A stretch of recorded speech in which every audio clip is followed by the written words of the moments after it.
Larry King Now, Jason Derulo is back with a vengeance. I thought I should have been famous when I was 8. I was like, what's wrong with these people? 95% of people who sustain that same injury end up paralyzed or worse. So what saved you? God saved me. Plus, what's it been like in your life to make a lot of money so young? It started off awesome, but it also brings a lot of turmoil in life.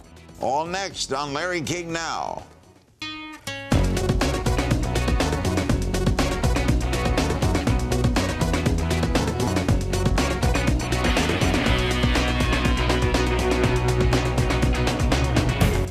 Welcome to Larry King Now. Our special guest, Jason Derulo, the singer, songwriter, and dancer. He has scored 6 top 10 Billboard singles, ranking him 3rd all-time amongst male pop acts. His recent singles, The Other Side and Marry Me, are taking the world by storm. His newest album, Tattoos, is out now. Is it a self-parodying album, Tattoos? No, you know, tattoos are much like our life experiences in saying that, you know, they stick with us for the rest of our lives. You know, with my neck injury and everything, an experience like that will be with me for the rest of my life. And this album is made up of my life experiences. So it's an autobiographical album, like. Yeah, yeah. It's your 3rd studio album. You've just turned 24, right? Yeah. What was your big, what made it for you? How did it start? I started off as a songwriter, actually. I started writing songs when I was 8 years old, and I was kind of trying to work my way up in Miami, and it's rough, you know, trying to work with these different producers because they, you know, don't really want to work with a no name, you know. An 8-year-old. Yeah. Yeah. So you know, I was really trying to you know, put a demo here, a demo there, but it was hard to make a demo because nobody really wanted to work. So I posed as a songwriter, saying that I would write for this person or that person if they would allow me to come in the studio, and it worked. And oddly enough, the song started to get placed, though. The songs you wrote? Yeah, so I was, you know, writing songs for, you know, Lil Wayne and Daddy Kane, Sean Kingston, Cassie, Pitbull, like all sorts of artists, and then the rest was history. 16 was when I got my first writing placement. And who did you have to sing for someone? Did someone say, "I like you, we're going to record you"? Yeah, so J.R. Rodham flew me out to L.A. He wanted to sign me as a songwriter to his publishing company. And when I got there, you know, we probably did about 6 or 7 songs that evening. And he was shocked, you know, he was surprised. And he was like, "Why aren't you an artist? Why don't you want to be an artist?" I'm like, "I do want to be an artist." You know, that was the whole plan, you know, and the rest was history. Do you still write for others? I still do, yeah. Mm-hmm. So what determines whether you will sing the song or you'll write it for someone else? Depends on how good it is. You know, I give everybody else the excess. Not just playing. Every song is not for everybody. So, you know, there's a lot of songs that, though, you know, comes from my heart, my brain, will fit somebody else like a glove, and it doesn't necessarily fit my image. You know? Do you write for female performers too? I do, absolutely. Cassie was actually one of my first people that I wrote for, and that session was kind of interesting with 7 Aurelius. But yeah, you know, did some stuff with. We're trying to get on Cher's new project, and you know, stuff like that. Did you want to go on like American Idol or one of those shows, or you know, you hit it before that, right? Yeah, I did want to go on American Idol, but you know, it was just by any means necessary. I mean, like, I would have done anything. You know, sure. It's just that the writing thing kind of took off first, and you know, I always saw a light somewhere. You know, there was always something that was like, oh my God, maybe if you meet this person, you know, he'll see something. Or maybe if you meet this person, and I met so many people, you know. Show business. Yeah, and it's, you know. Your album was released as an extended play, right? This one is actually an EP, and the album is coming out in like 3 months. Why is it an EP first? I wanted to do things a little differently. This time around, I wanted to give people a taste before, you know, they got the whole thing. So I'm actually releasing 3 singles first before I release the whole album. All right, tell me what happened in the accident. For those who don't know, I fractured my C2 vertebrae, essentially breaking my neck, and basically preparing for my world tour, man. I mean, I was, you know, doing all these acrobatics as I do, and a simple back tuck, you know, which I, you know, have done a million times. I slipped and I landed on my head. Acrobatics are part of your act? Yeah. You know, you're a moving singer then. Yeah. You like to move around. Absolutely. Jump around, dance. Hardcore. Was it painful when you hit the ground? It was crazy. Probably the most pain I've ever felt in my life. Yeah, definitely. Now, if you break a neck, you could die from breaking a neck. Paralyzed, Right? yeah, the whole thing. Actually, I think 95% of people who sustain that same injury end up paralyzed or worse. So what saved you? God saved me. I mean, why weren't you paralyzed? What did the doctors do? Just inches away, you know. I mean, if it have gone an inch to the left or an inch more to the right, you know, that could have been it. Was surgery required? Surgery was not required. Just 7 months in a neck brace and a year total recovery. How long hospitalized? Just a couple weeks. Really? Yeah. In the neck brace that you had to keep still, you couldn't work, right? Not the way you like to work. Not the way that I like to work. I actually started working a little too soon. You know, because the studio has always been my life. Making music has always been my life. So I went to the studio probably, you know, about 3 weeks after my injury, you know, which was too soon. You know, because I'm a mover. So like when I'm recording music, I can't help but to, you know, kind of move. But yeah, you know, music in a way saved my life as well. You know, it kept me sane throughout that period. Are you 100% now? 100%. Physically? Total? Absolutely. Now, you're touring in Europe next spring. Why Europe? Why not here? Actually, I'm doing a world tour. So it starts in Europe, but we go to Japan, we go to Australia, New Zealand, and, you know, we're still routing it. So Have you danced or jumped on a stage since the accident? absolutely, yeah. It's been about a year and a half now. So, you know, everything is back to normal. Everything is all good. I think I actually do a little more now than I did then. And you're not worried about it? Not at all. Fearless. Undefeated. Undefeated. Yeah. Do you do the same flip that you did where you broke your neck? That one, I won't do that one again. Don't do that. Nah. Good thinking, Jason. Next, Jason is in love, and he's letting the world know, and he'll tell us about it. Stay with us. We're back with Jason Derulo, one of the hot singers in the world, starting a big world tour, hit albums, tattoos, and it's coming, and very exciting. But he's also excited about publicly being in love. You are dating Jordin Sparks, right? Yeah. Are you going to get engaged? You know, when the time is right. You know, everything seems to be going amazingly well. So yeah. Now, she won on American Idol, right? 2006. How'd you meet? We actually met. Her and her mom came to one of my concerts in Phoenix about 4 years ago, and yeah, she came by, and after the show, you know, we hung out a little bit. We stayed friends, you know, acquaintances. Would say hello here and there, but it wasn't until 2 years ago we had a show in Bahamas together where things kind of changed. So it wasn't love at first sight, wasn't bam, flares going off? Nah, definitely not. You know, things like totally took a turnaround in the Bahamas. You know, I looked at it differently. I was like, wow. That makes it probably more right. Yeah. Because you knew her as a friend, right? Definitely. Why were you so open about this? Because the two of you are in the public eye. Some people like to stay private. I don't know how open we are. I mean, like, Well, you know, it's kind of hard to be private in the life that, you know, we live. I mean, everything is pretty much out in the open. But, you know, I don't really mind, you know, professing my love to her. I mean, she's an amazing woman. You were an athlete. You played basketball, right? Her father played in the NFL, right? Yeah. So do you see your full life with her? I mean, you're a young guy. What are you, 24? Yeah. Yeah. How old is she? She's 23. Yeah, so I definitely see a full life. I see her, you know, raising my kids, and, you know, hopefully they're little athletes as well. That's great. Well, your new single, Marry Me, features her in the video, right? Yeah, it does. In fact, what we're going to do now is see a clip of that video. Let's watch. I'll say, will you marry me? I swear that I will mean it. I say, will you marry me? Sing it.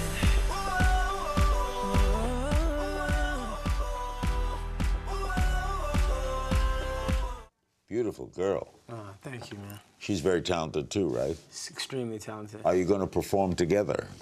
Yeah, actually, we have a song together called Vertigo that is on the EP, and yeah, people seem to really like it. So. In the past year, you built a relationship with Obama. Tell me about that. Basically, just trying to get Obamacare to everybody. It was just sitting down with the man and hearing his passion about making sure that everybody has health care was really inspiring to me. And I said I would be down for the cause, to help it. That's nice. Are you interested in politics? No, I'm not. You're a singer. I'm a singer. Do you ever think, you were a young basketball player and you played in high school, right? Mm-hmm. Did you ever think, boy, I would have liked to have tried that too? How good were you? I was really, really good. I was 4 state championships in a row. This school was top basketball school in the country, number 14 in the country actually at the time. Dillard High School in Fort Lauderdale. Yeah. So it was a pretty tough school, man. So I mean, the fact that I was starting on a team like that was pretty hardcore. But my coach said when I was leaving, this would kind of hit me hard. He was like, "I thought you were gonna be the one to go pro," and I was like, "Wow." Really, you were that good? Yeah. I think it's not about the talent that I had as a basketball player, because I was not like a crazy, amazing athlete. Like I didn't like jump super high. It's just the work ethic. You know what I'm saying? Like somebody who has a specific kind of work ethic is just destined to do something great. Were you a shooting guard, a point guard? Point guard. Mm-hmm. So you fed the ball, you dealt the... I fed the ball. I had a crazy jump shot at the time. I'm trying to get it back. Do you follow the NBA? Not as much as I used to, but I'm pretty. I stay kind of. Root for the Heat? Actually, for the Lakers. Really? Yeah. Miami, born and raised. The Lakers are going through a downslide now. You know what? I have friends that are owners of the Lakers, so it's family. You have a beautiful voice. Did you have that as a young kid too? Were you singing when you were 9, 10 years old? Well, I always thought I did. I thought I should have been famous when I was 8. I was like, what's wrong with these people? But yeah, it's something that over the years has been honed, and since I was 5 years old, I had this dream of being this performer, man. So it's something that I've been working on since I was that age. And describe the kind of music you like. I was the kid who kind of listened to everything. I went to performing arts school, so I studied classical music, I studied jazz music, I studied rock and country and everything. So I was really into everything, and I had to study everything. But my iPod goes from Elvis to like new school 2 Chainz to Kanye West, Jay-Z to the Lumineers, so it just really just varies. You have a kind of tenor voice though, right? You can hit pretty high notes. Yeah. Mm-hmm. Have you ever thought you could sing Broadway music, right? I mean, you could do everything. I actually started off doing musical theater. I went to college for musical theater, actually. Really? Yeah, and I landed Rent on Broadway, Benny and Rent on Broadway, and I turned it down because I knew that if I would have done that role, I would have been locked in Broadway forever. Did you like musical theater, though? I loved musical theater, but that's not where my heart was. I love writing music, and if I did musical theater, they wouldn't allow me to express myself freely. You'd like to be an actor, too? I would, yeah. After this album cycle, I think I'll try to dive into it. When we come back, Jason will dish out on breaking into the music business at a ripe old age of 16. Don't click away. We're back with the extraordinarily talented Jason Derulo. World tour coming. Tattoos is out now. Michael Jackson had an effect on you, right? Huge. It's the Why? reason I started singing and dancing in the first place. When I was 5 years old, I saw him on television, and I was like, Mom, I wanted to be just like him.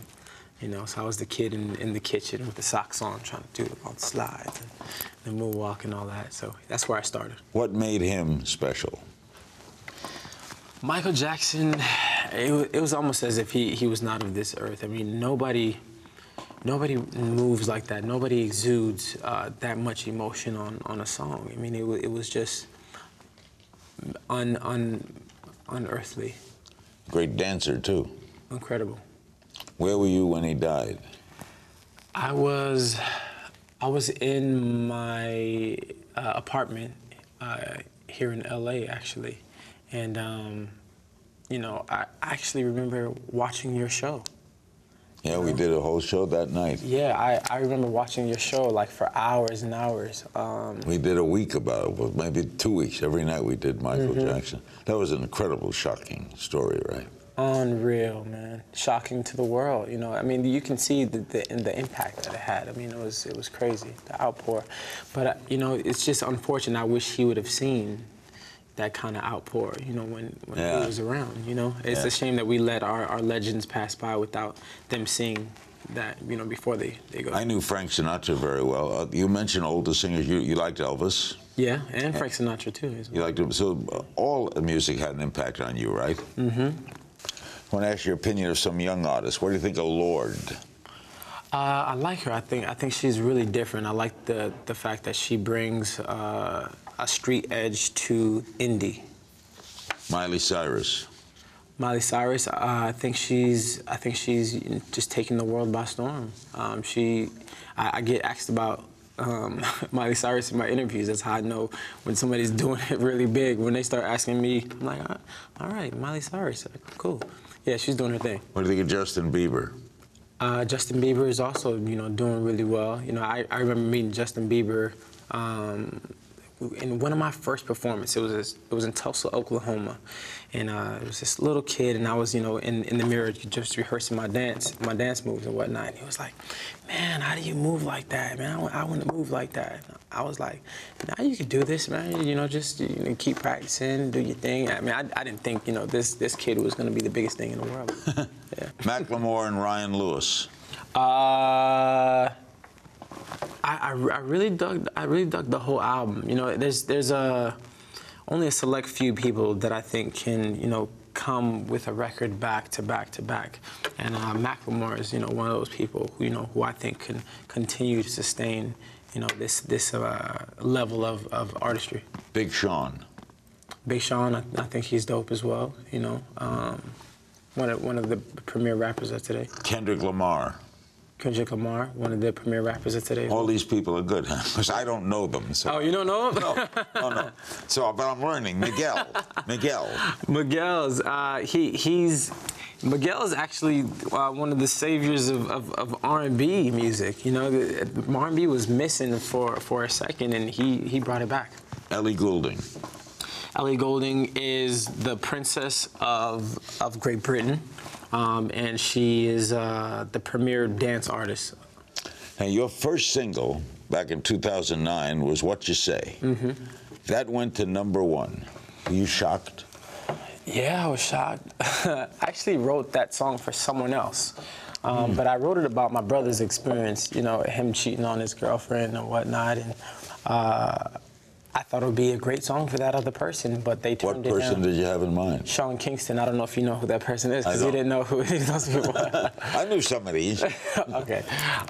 Yeah, so I wrote. Why didn't it get to Sean Kingston? I guess his label didn't think that it was a hit, but it was massive song. It was 5 million sold. So if he had done it, you wouldn't have done it. Exactly, and I wouldn't have had that big bang of a first single. So that's the little breaks in show business. Yeah. Little bit there. So now you're happy he didn't take it. Oh, absolutely. I would have got paid for it regardless, but I mean, you know, this is what I've always wanted to do. I've always wanted to be the person delivering the message. What's it been like in your life to make a lot of money so young?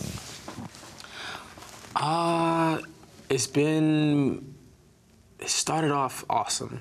It started off great, you know, not being able, buy anything you want. Yeah, buy anything I want and not look at the price tag. You know what I'm saying?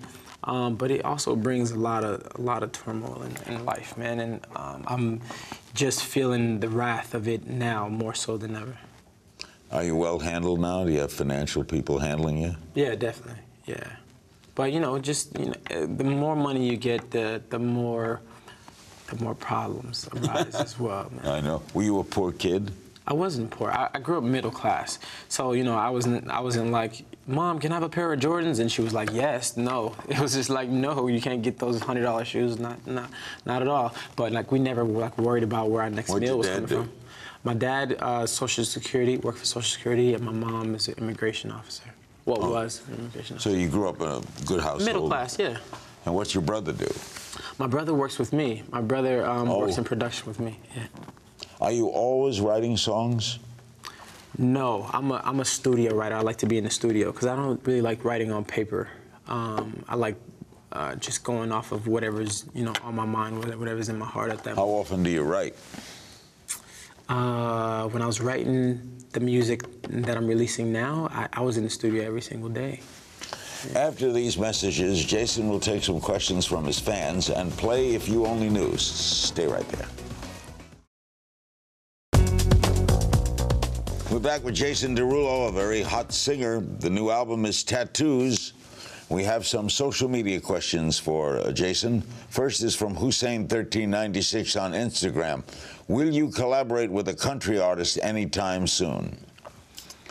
Would you like to collaborate with a country artist? Yeah, I would. I think that would be really interesting. I mean, I think the mixture of music is kind of cool, so I would like to do that. User ad via Instagram. What do you like to do in your free time? I love to watch movies. Any kind of movie, as long as it, is a good movie. Yeah, I just like to kick back and do nothing. Zaoe on Twitter. What is your favorite song to sing a cappella? Do you sing a lot a cappella when you work? Not a lot. No? Because you have a beautiful voice for it. Oh, thanks. I think Summertime would be my favorite. The old Gershwin song from Porgy and Bess. Movie writer wants to know, do you want to get into film? I do. After this album cycle, I think I'll dive into some acting. I get a lot of awesome scripts, and yeah, I'll try afterwards. At Who is Josh Wu on Twitter, how has the internet changed the music industry? It put it upside down. It's just a whole new world. I wasn't around when the internet wasn't the main source, so I don't know, firsthand. But what I will say is that the internet is driving the music industry now, and but it's hard to get a record successful, right? Isn't it? Right. So download them. And artists are more famous now. Because, at a click of a button, you can, know who these people are. So they're more famous, but they don't sell as many records. So now the labels have to make money in different ways. And us artists, we make money in different ways, as in, branding opportunities, being a face to this brand or that brand. That's you have to tour too, right? Touring, Yeah. obviously, yeah. Zach Jones, 31 on Twitter. What's a song that you wrote that you wish you recorded? I wrote a couple of #1s for some people that I was like, but nah, I think every song has its own journey, so it is what it is. No regrets. Nah. At KJM1016 via Twitter, take me through your pre-concert ritual. So me and my dancers, we're pretty close. What we'll do is we'll first, start with a little bit of stretching. Then we'll do some TRX. TRX hit me up. You know what I'm saying? I'm giving you a shout out. TRX is the new bands, and we do like a short workout with the TRX bands. And then we'll go over, some of the choreography just to warm up our bodies a little bit. And then we'll do a short prayer and do a little turn up, and then we're out to How much of a band do you work with? 5-piece band and 6 dancers. We play a little If You Only Knew. Just Okay. quick questions. Who remember the first girl you kissed? Yes, her name was Chantel. Shanta. Was it in Fort Lauderdale or in Miami? In Fort Lauderdale, yeah. How old were you? 12. Whatever happened to her? I don't know. I bet she's sorry. Is there an artist we'd be surprised to learn that you listen to? I listen to Elvis all the time. Still do? I still do, yeah. He was special. Definitely was. Yeah. Favorite award show to attend? MTV Awards. Favorite city to perform in? Sydney, Australia. I hear it's great. It's unbelievable. I hear the people. I know the people are wonderful. But Special people. They're more carefree, They just live life. It's crazy. beautiful city, too. Oh, The Opera House. Do you have a favorite fan encounter? Do you have funny fan encounters? Yeah, I have tons. One time, this girl, she waited in the closet, in the janitor's closet, for a couple of hours, waiting for my set to start. And when my set started, she ran out on stage and hugged me and would not let go for the life of her. Another fan encounter that was kind of different. This lady brought a newborn baby, had to be about a week-old baby, right? And she's like, "Can you sign her forehead?" I'm like, no. I'm not gonna do that. If not music, what? Oh, you'd have been a basketball player, right? Or a doctor. Oh, you like medicine too? Yeah, not necessarily medicine, but I have a soft spot for people that are sick. Artists you most want to work with? Not really. No. Favorite date spot with Jordin? Katana here in LA. Have you ever been to Katana? No, where is it? I don't know. What kind of, it's a restaurant? It's on Sunset? It's on Sunset? I haven't been there. Katana. Oh, it's amazing. You have to go, man. Okay, I'll try it. I'll try to learn these other artists. Tell them that Jason and Tell them Jordin you sent me. Yeah. Okay. Something no one knows about you. I can cut hair pretty well. Ah. Yeah. City with the best fans.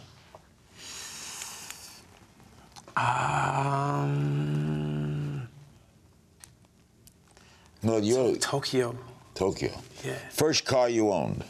I owned a Chevy Cavalier. Oh, I remember that. Thank you, man. Thank you, Jason. Thank you. Thanks to my guest, the very talented Jason Derulo. His album Tattoo is available in stores and on iTunes, and you can find me on Twitter at Kings Things. I'll see you next time.